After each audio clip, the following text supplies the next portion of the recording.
If you believe Victoria's version of events, it was a miserable childhood. She was always talking about this, writing about it, complaining how suffocating it was. We perhaps have heard of the Kensington system, which was introduced by Victoria's mother and her mother's favourite, the despised Sir John Conroy, who Victoria called the devil incarnate. She hated Conroy. But he really replaced her father. Her father died quite early in Victoria's life, and her mother was very much dominated by Conroy. And they introduced the Kensington system when it became obvious that the young Victoria was going to be queen one day. And it was very restrictive. And for example, she was never allowed to be alone. She had to hold somebody's hand when she was walking downstairs, even when she was well old enough, to manage on her own.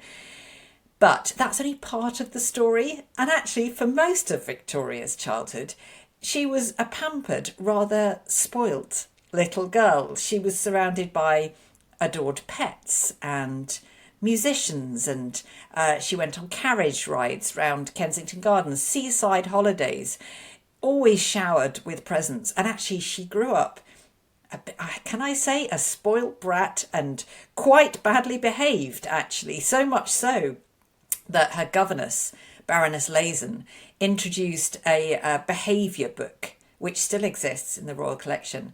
And she told Victoria to record her own behaviour every day. So how do you think you did today?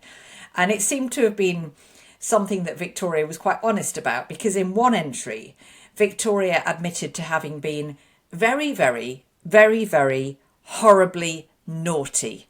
Each word underlined 4 times and in capital letters, so goodness knows what she did on that day. So I think actually it was a mixture of, as she became older, yes, it was a bit more suffocating, but her early years were very indulged, very spoilt, and her character really paid the price for that, I think.